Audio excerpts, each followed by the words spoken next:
Благодарам. Само како информација на телевизија Телекабел се слуша само на албански, нема превод на македонски, така да некој сака и во тој да обструира целата дебата. Тоа на Телекабел ќе му се јавите, тоа е приват. Почитувана колешки, во затвор одели многу македонци. Затоа што пееле по некоја македонска песна, затоа што биле патриоти, македонци, во југословенско време зборува. А сега, со овој закон се предвидува, ако не го знаеме албанскиот јазик, казни 5000 евра, 4000 евра и така натаму. Кај се враќаме во праисторија? Почитувана колешка Кузмановска, не сме единствени кои реагират на начинот на донесување на овој закон.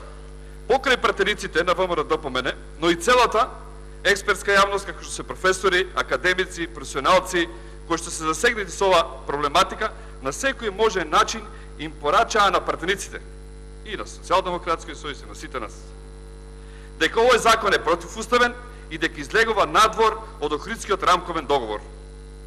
Тука е единствената забелешка што ние ја упатуваме кон сите вас.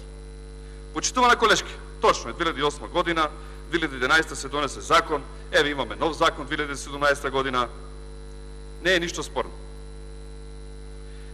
Меѓутоа спорен е говорот на Стево Педаровски, вели максимално барење.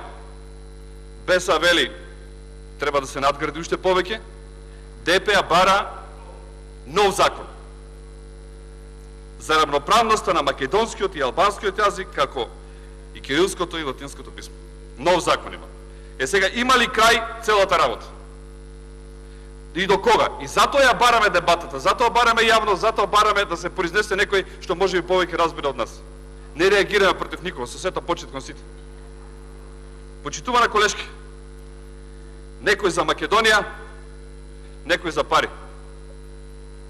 Јас преска ви спомнав дека некои земале пари, случајно ги слушнав, не ги видов гласовите им ги слушнав, по 400.000. И вели едната, јас имам 2 деца, вика, стани кола за едното, стани кола за другото, и вика, ки не остане нешто и за стари години. А патунте ке земал 1 милион и најмногу се изложил во целата работа. Оти најмногу кажал, најмногу беше го застапен, најмногу не убедуваше дека нема така да биде. Меѓутоа, почитувана колешки, дали треба на тој начин да разговараме? Преска еден колега од албанската политичка партија ми упати зошто сум бил против албанците. Никој пат не реков така.